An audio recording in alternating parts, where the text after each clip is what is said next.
Eh bien, je voudrais tout d'abord remercier les organisateurs pour m'avoir invité. C'est un grand honneur. En même temps, ce n'est pas facile parce que je me retrouve face à de nombreux experts qui sont très experts dans ce domaine dans lequel moi-même je ne suis pas un expert, parce que la philosophie médiévale n'est pas mon travail principal. Je m'occupe beaucoup de Dante et de Pétrarque.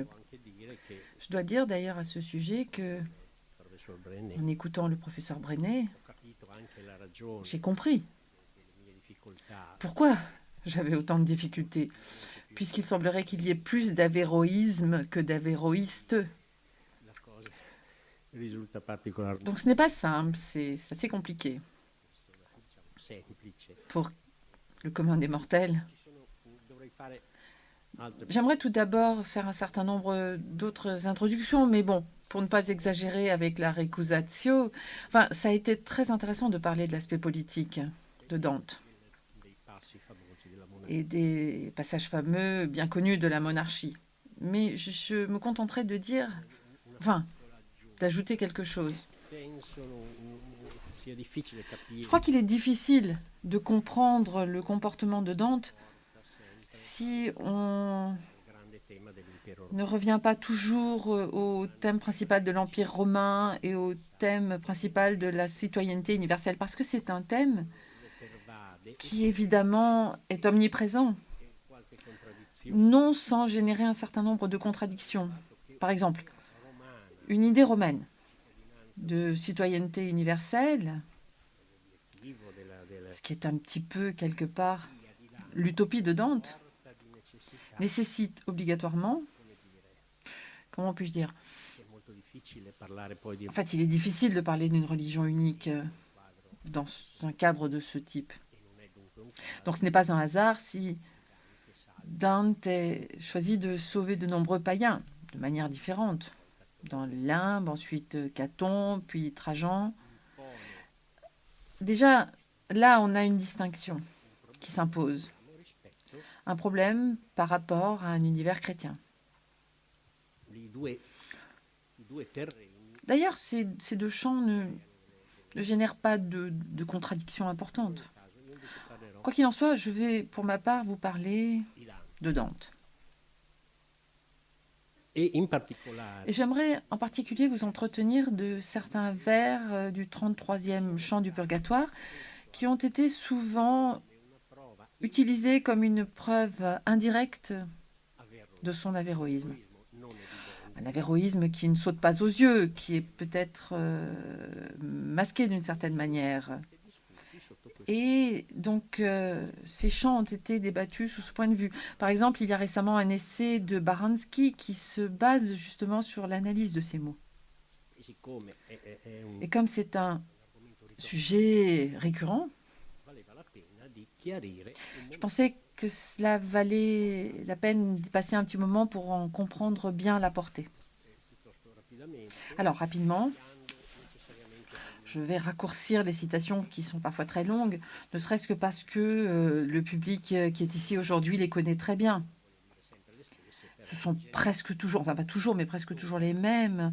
Et en tout cas, elles touchent des sujets qui sont plutôt bien connus. Dans le 31e chant du Purgatoire, Béatrice fait des reproches à Dante. Elle lui reproche les comportements qu'il a eus après sa mort à elle, comportements qui, selon les mots de Dante, sont des comportements qui font référence à une trahison de sa mémoire, et sur le plan amoureux, elle lui dit qu'il s'est abaissé après sa mort et qu'il a poursuivi d'autres jeunes filles et qu'il a fait preuve de vanité. Enfin, le texte est un peu incertain. Mais à la suite de ces reproches qui font pleurer Dante, et il se repent, il s'immerge dans les eaux du Léthé, il oublie tout. Et dans le 32e chant, il y a la grande scène allégorique, le char, le griffon, etc. Puis, dans le 33e chant, et là je cite, on revient à Dante. En fait, dans la première partie, Béatrice continue et elle décrit dans un langage assez difficile d'ailleurs, prophétique, elle parle du certain 510 et 5 qui restaurera la justice. Donc le pauvre Dante, qui se trouve du coup impliqué dans des scènes absolument incroyables, face à des reproches très personnels, une situation plutôt pénible, même s'il est tout proche du paradis. Dante comprend, au-delà des mots prononcés par Béatrice, qu'il y a une intention particulière de la part de Béatrice, ce qui cause un premier décalage par rapport à la linéarité du discours. Dante dit « Oui, d'accord, ok, j'ai compris, enfin plus ou moins.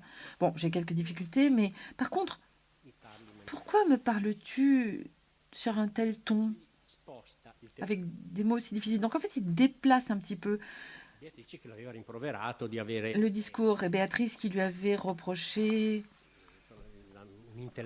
d'avoir un intellect trop dur, presque dur comme le calcaire, un petit peu comme les pierres que l'on trouve dans le lit d'un fleuve toscan avec beaucoup de calcaire. Elle lui dit « Mais Dante, tu ne comprends pas ». Et Dante lui dit « Mais pourquoi me parles-tu avec des mots aussi complexes ?»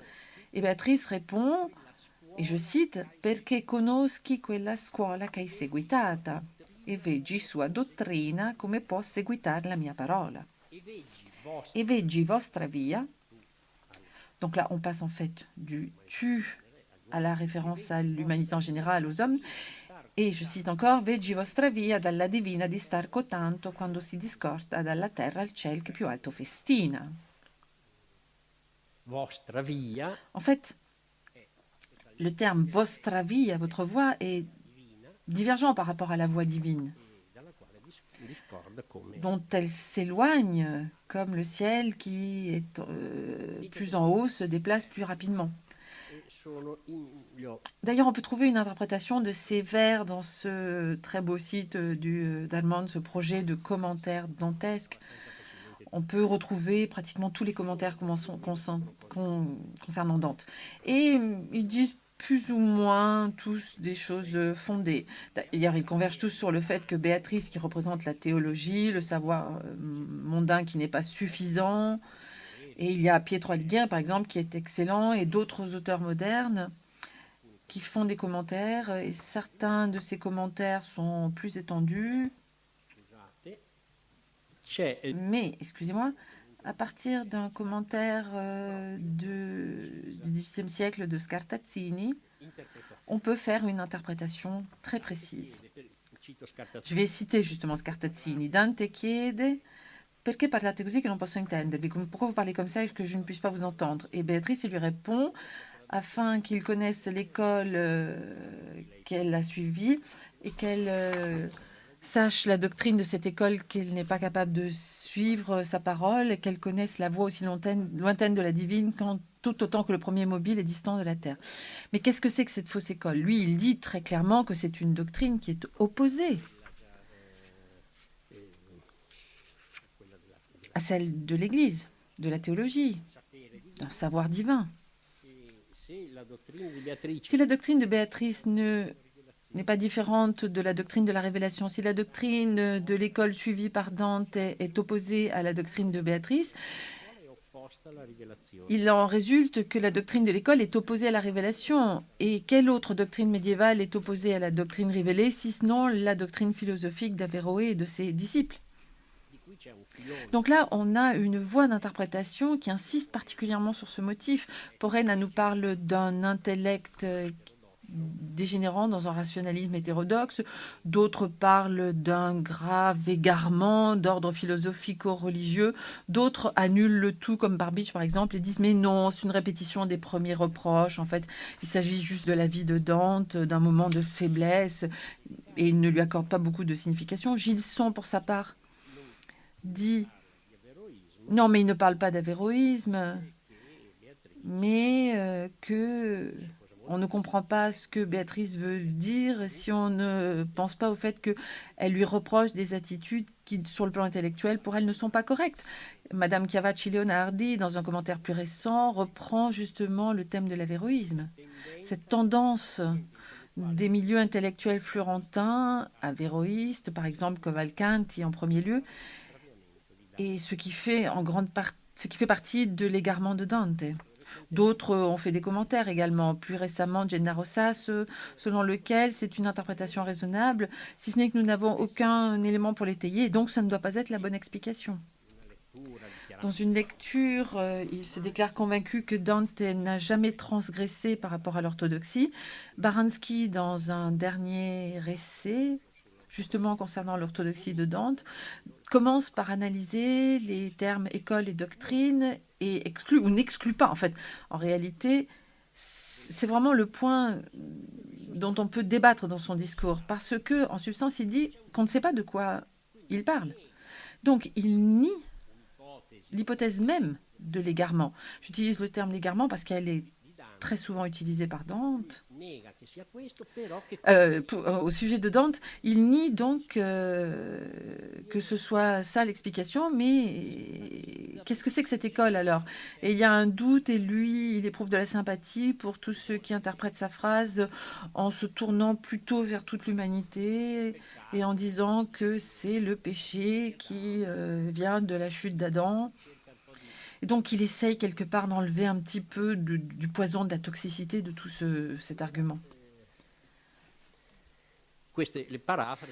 Donc, les paraphrases fournies par les différents commentateurs, en général, sans rentrer dans les détails, sont en général plutôt fondées. Il est évident que Béatrice fait des reproches à Dante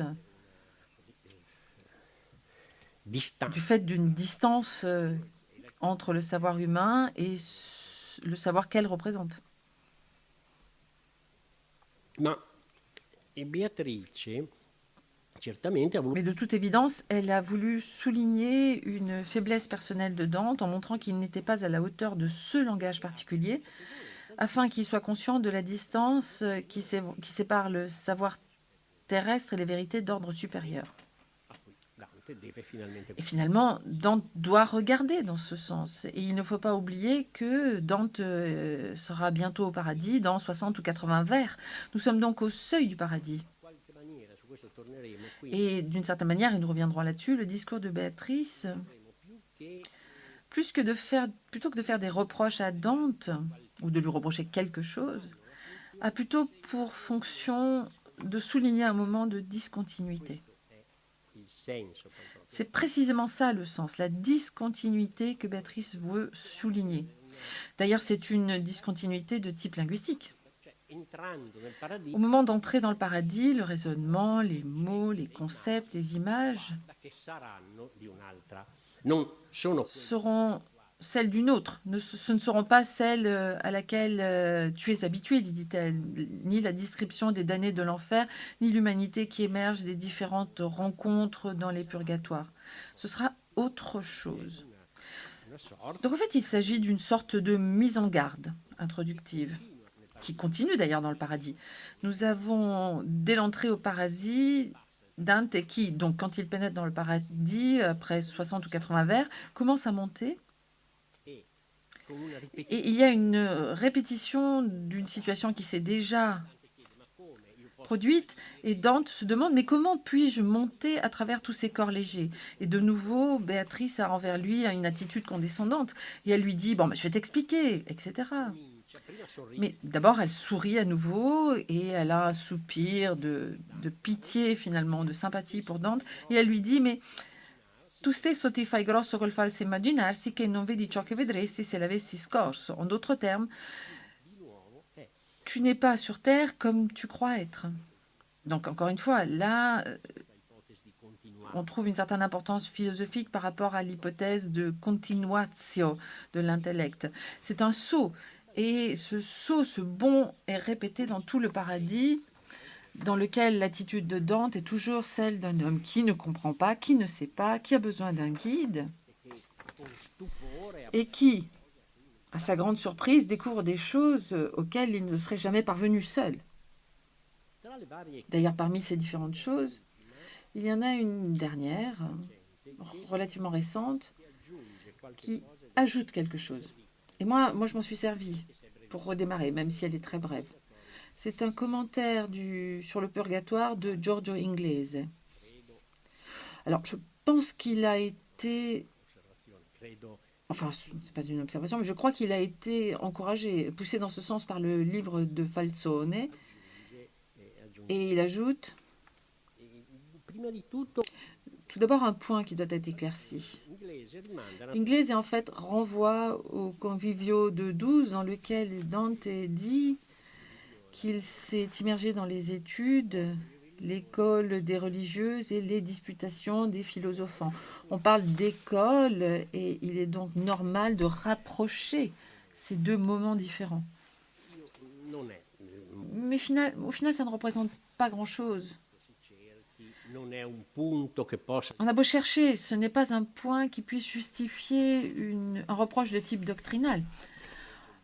On le voit, Dante est désespéré, il lit des Amicizie, Boezio, et il n'en ressort aucun élément qui puisse étayer l'idée d'un égarement. Non seulement, mais la femme philosophie qui est célébrée dans le deuxième chant du Convivio, morte dans l'esprit, où l'on loue la femme philosophie. On dit que cette femme philosophie a été créée directement par Dieu, qu'elle est l'image de la sagesse même. Et il est dit, je cite, « Onde la nostra fede è aiutata ». Notre foi est aidée. Donc il est parfois difficile de trouver des points d'accroche pour une soi-disant culpabilité doctrinale de Dante. J'ajoute que ces vers de la chanson nous autorisent à faire une lecture un petit peu plus décontractée, disons, de ces vers. C'est toujours important, bien évidemment, mais ça n'est pas aussi dramatique qu'il paraît. Dante a donc déjà subi des reproches, il s'est repenti, il s'est immergé dans les eaux du Lété, et Béatrice lui parle en souriant. Le climat, l'atmosphère n'est pas si dramatique, et encore une fois, il est sur le point de rentrer au paradis, donc le dialogue en soi a déjà des accents paradisiaques, on est déjà pénétré dans une certaine sphère, on n'est plus dans le « tu es un pauvre homme coupable ». Oui, enfin, quelque part, Béatrice le dit, mais elle en parle comme quelque chose de lointain. Donc, lorsque Béatrice dit... Enfin, je le suggère comme une possibilité. Quand elle lui dit « Perché conosci quella scuola che hai seguitata e veggi sua dottrina, come può seguitar la mia parola ?» Peut-être que l'on peut donner une signification qui ne soit pas trop négative, voire même positive. Elle lui dit, tu as suivi une doctrine humaine, maintenant essaye de voir comment on peut l'adopter ou l'aider ou se lier, établir un lien avec ce que tu vas savoir à l'avenir. On peut même dédramatiser finalement les reproches de Béatrice à la lumière du fait qu'elle sourit, que l'atmosphère est très détendue et qu'il n'y a pas d'atmosphère dramatique, ou en tout cas pas intensément dramatique. Je crois, et je pense qu'on est dans le sillage de l'ouvrage important de Falzone, que Giorgio Inglese avance très rapidement une hypothèse selon laquelle Dante s'éloignerait des thèses d'Avicenne, qui avait été reprise de Alberto Magno et qui faisait référence à Dante lui-même concernant l'homme divin. Ce sont des thèses qui dérivent d'Aristote, surtout dans le 10e chant de l'éthique, là où il définit l'intellect comme la chose divine, c'est-à-dire le nous, et il définit la vie gouvernée par l'intellect comme une vie divine. Bon, là, je vais passer directement à l'hypothèse de Falzone, qui explique comment une âme bien composée, des corps bien composés sont particulièrement favorables à être investis par la jouissance de la grâce de la noblesse. J'ai ajouté quelques autres citations, mais toujours dans le sillage d'Alberto Magno. Falzone cite le cas d'un homme donc extraordinairement bien composé, qui serait un homme divin d'une certaine manière, parce qu'il a une âme. Que omnia scit per se ipsam. Est quasi Deus incarnatus, quid perfectionem habet ad omnia scienda ex se ipso.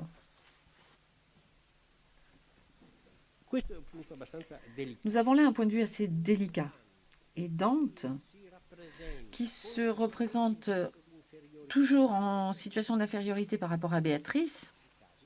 On en verra d'autres exemples, n'est de toute évidence pas le meilleur modèle d'un homme qui sait tout, qui a tout appris par lui-même, même si cela dérive d'Aristote, mais là, quand même, on a clairement forcé, parce que le sens de la phrase d'Aristote est « celui qui sait tout n'est pas adapté à ce contexte ». Aristote dit simplement « moi j'explique les choses ». Si quelqu'un les comprend tout seul, tant mieux. S'il ne les comprend pas tout seul, eh bien, il peut demander de l'aide de quelqu'un d'autre. Et s'il n'y arrive pas, là, c'est qu'il est vraiment stupide. Évidemment, c'est un contexte beaucoup plus détendu, beaucoup plus normal, qui ne porte pas les conséquences que l'on retrouve clairement dans certaines citations. Il y a de nombreuses citations qui viennent de Alberto Magno, du De Anima, du commentaire de l'éthique. Et concernant ces hommes qui sont di terrestres omnia quasi per se ipsos intelligentes. Et donc, à partir de passages comme celui-ci, eh bien, j'ai envie de dire que je ne suis pas d'accord, même si je rends hommage au volume, à l'ouvrage de Falzone, et dont j'ai beaucoup appris. Mais Falzone dit, ceux qui possèdent une perception tactile plus fine, une précision intellectuelle meilleure, même leur composition est égale à l'équilibre de la matière céleste, ils ressemblent à des dieux, etc. Mais la raison de cette assonance réside dans le fait que, pour Dante, un homme semi-divin n'est autre qu'un philosophe, un homme acteur de sagesse, incarnant la pleine réalisation de l'intellect, racine de la perfection humaine, philosophe représentant dans la vision dantesque le vrai et plus digne subjectum de la noblesse. Voilà, ce passage, moi, je ne le partage pas. Et je vous expliquerai pourquoi. Bien évidemment, on découvre très rapidement, et c'est banal, que Dante a une attitude anti-académique, extra-académique, parce qu'il traite avec un dégoût, un mépris profond les professeurs, les philosophes, parce que pour lui, ce sont ceux qui ont rendu leur savoir mercenaire. D'ailleurs, dans le Convivio, jusqu'aux premières pages, il se pose comme une alternative, comme une œuvre de divulgation, en appelant au savoir ceux qui jusqu'à là en ont été exclus, y compris parce que le savoir est institutionnalisé, élitaire, jaloux.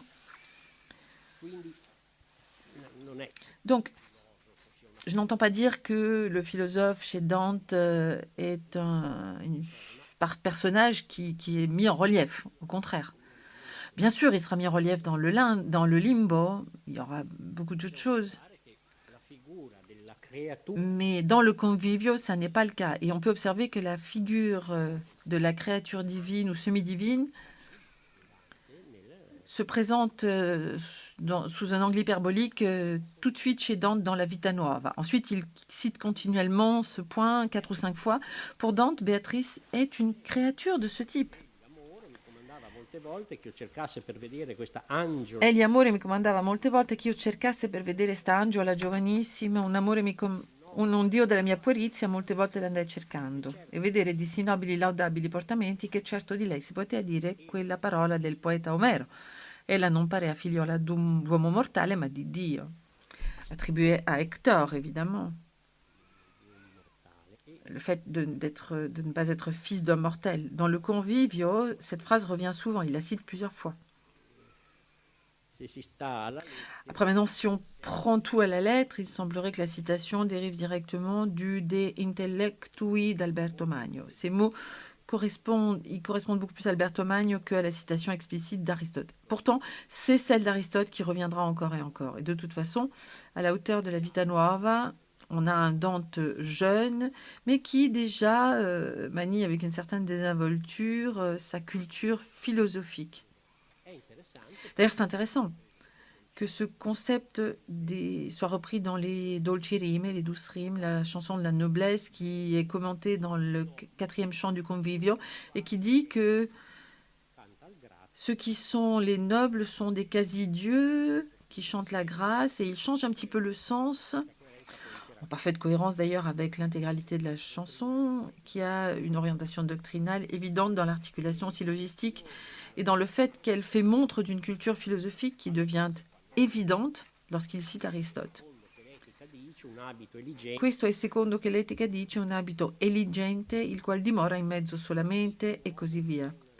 Donc, clairement, on voit une référence à Aristote quand à un moment donné, en parlant de la leggiadria, la grâce, la chanson jumelle de cette dernière, il dit, je cite, « Questo non è una virtù, ha a che fare con la virtù, ma non è proprio una virtù ». Fin de citation. Et c'est une phrase, là aussi, enfin je ne me souviens plus très bien, je n'ai pas pris de notes, mais c'est à ce sujet une phrase d'Aristote, un ensemble de comportements vertueux qui ne sont pas la vertu elle-même, mais qui sont reliés à la vertu. Donc de toute évidence, il y a ici une exposition de la culture philosophique.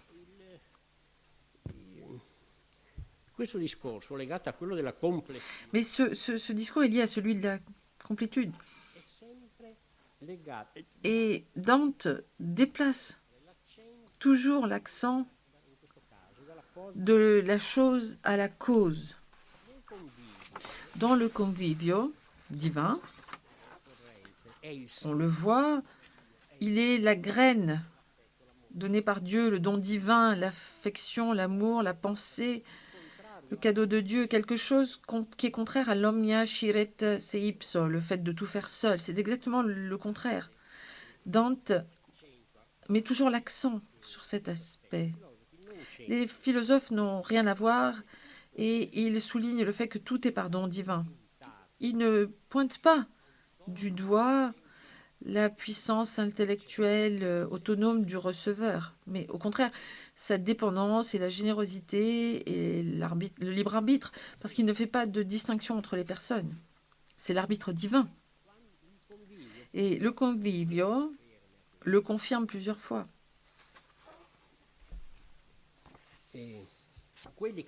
Ceux qui sont dotés de cette grâce sont presque des dieux, commente-t-il dans la chanson.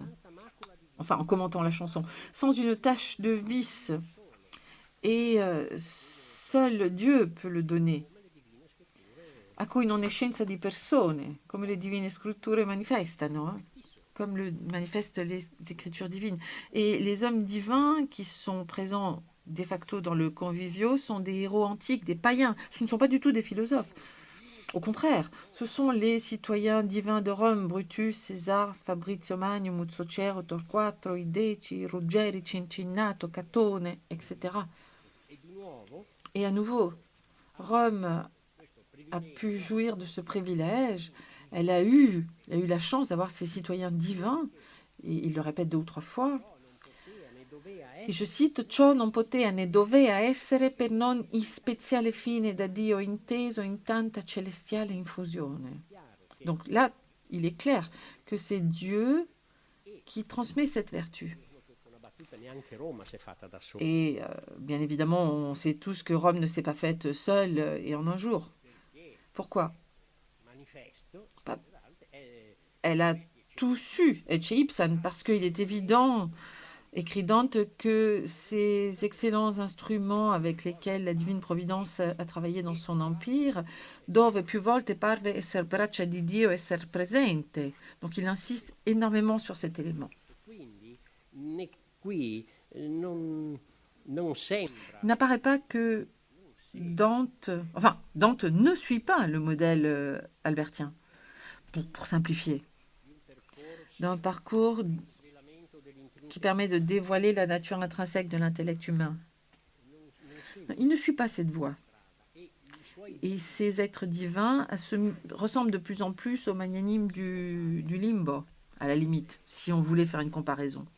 Ils ont quelque chose des magnanimes, des esprits magnanimes et du limbo. D'ailleurs, j'aimerais ajouter quelque chose un peu en aparté. Pour moi, je pense qu'il est très important c'est très important pour la comédie. Face au schéma d'un voyage, un peu comme celui que Dante entreprend avec son propre corps, Dante n'utilise pas du tout une sorte de schéma ressemblant à un processus de dévoilement de sa propre divinité, de l'intellect divin qu'il y a en lui. Non, il ne le fait pas. Il choisit une autre voie. C'est très important pour comprendre la poésie de la comédie.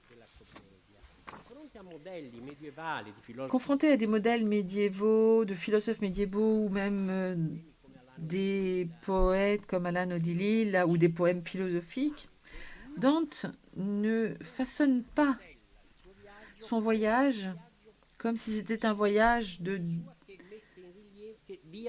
dépouillement qui le rendrait divin, où il serait déshabillé, spolié pour devenir divin. Au contraire, ça le met en contact avec la divinité. Dante suit une autre voie. Il refuse quelque chose. À mon avis, il refuse, enfin c'est mon avis, le schéma albertien. Et là, je vais dire quelque chose, mais bon, je prends peut-être un risque. Je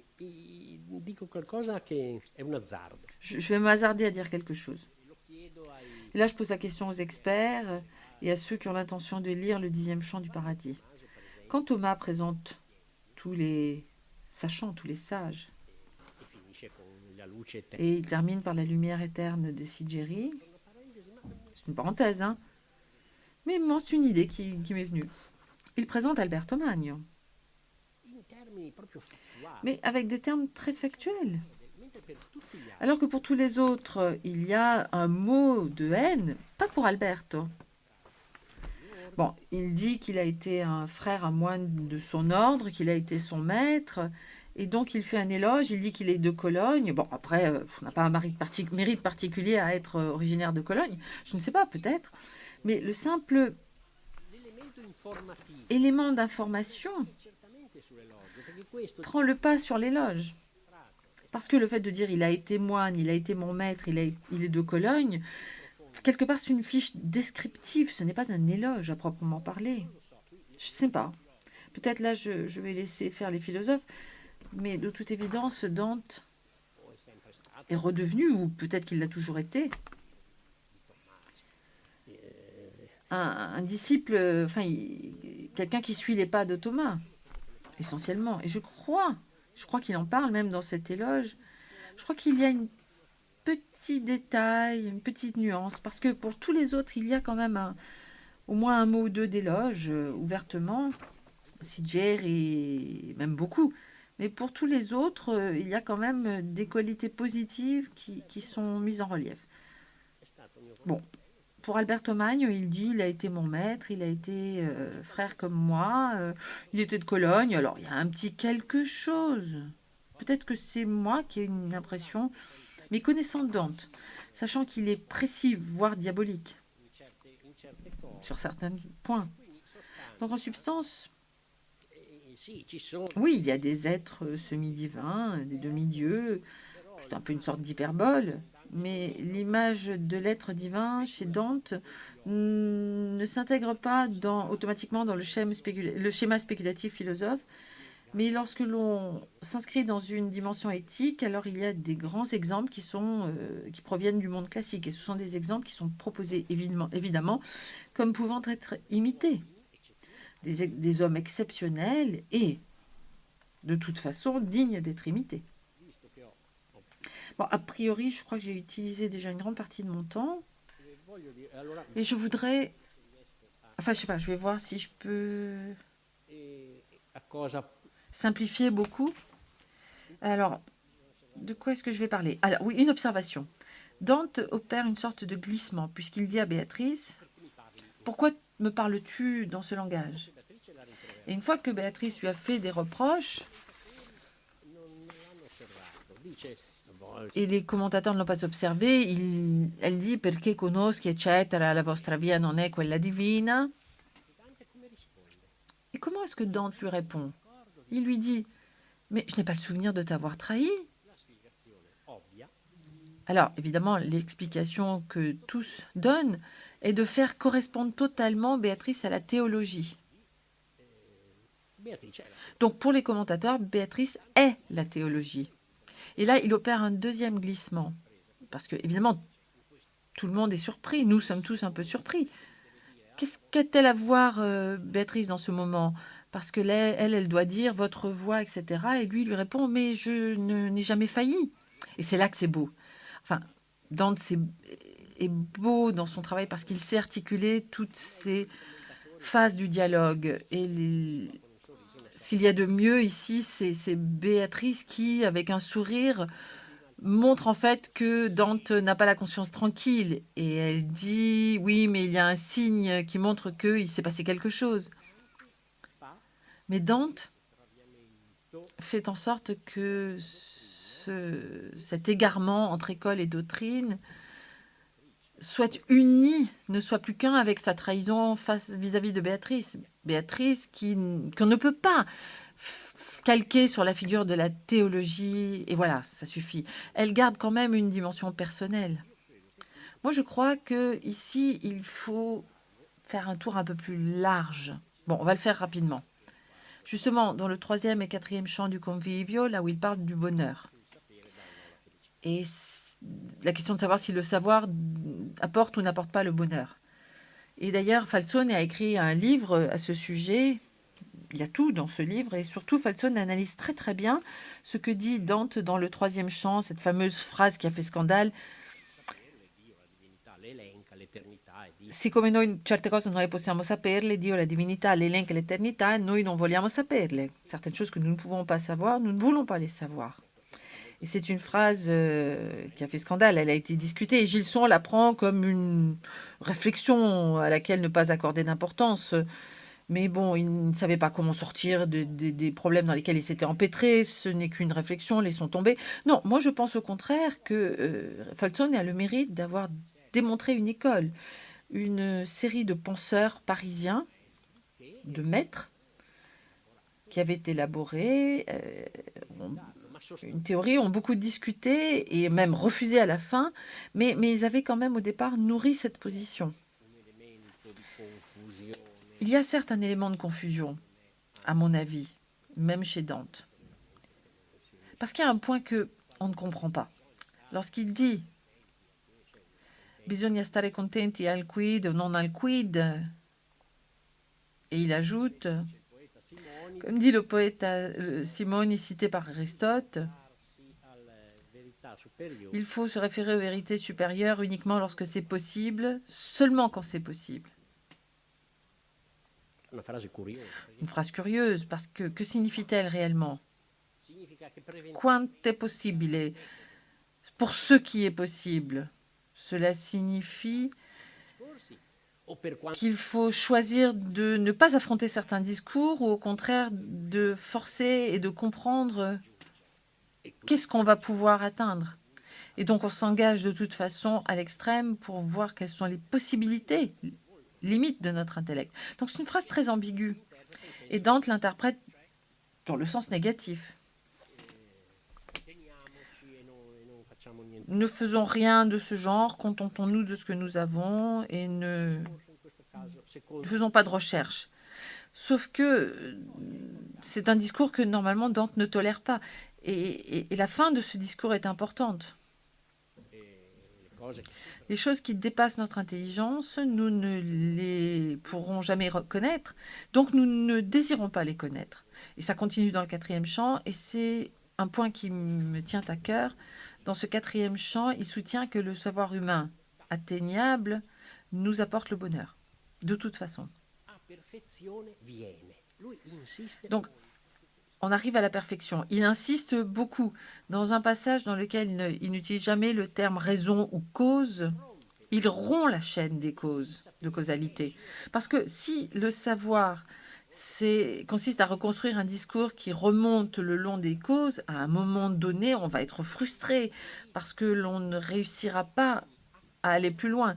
Alors que lui, il élimine les causes et chaque acte de savoir est accompli en soi. On peut en ajouter un autre, mais on peut toujours détailler un peu plus, mais il est achevé et il apporte le bonheur. Un des motifs qui pousse Dante dans cette direction est que c'est un discours très important parce qu'il ouvre à la légitimité du savoir scientifique. C'est une forme de confiance totale dans le savoir de la science. Et c'est l'un des motifs pour lesquels Dante s'exprime de cette manière qui provient du début du convivio. À partir du moment où il invite au banquet du savoir des hommes, des nobles qui en sont exclus, il ne peut pas leur dire « je vous appelle à partager un savoir qui vous fera de vous des frustrés, qui fera de vous des gens qui n'arriveront jamais à rien ». Pas du tout. Il doit leur dire « le savoir à tous les niveaux, le savoir que je vous propose augmentera de toute façon votre bonheur ».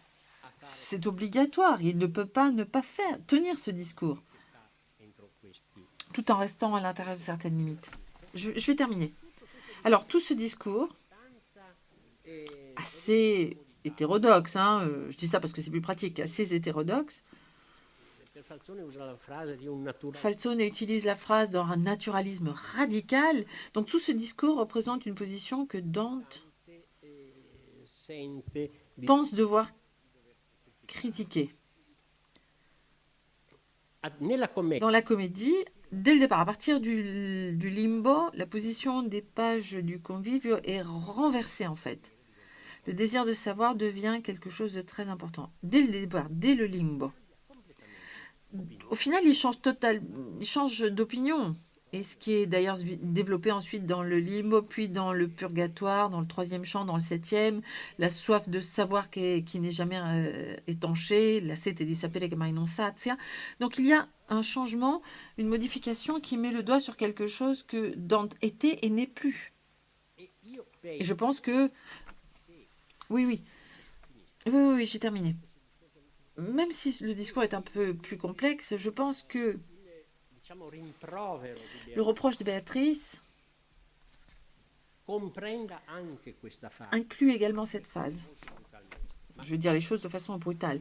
Mais Béatrice lui dit, après ma mort, tu as fait une théorie sur un bonheur enfermé dans les limites du terrestre.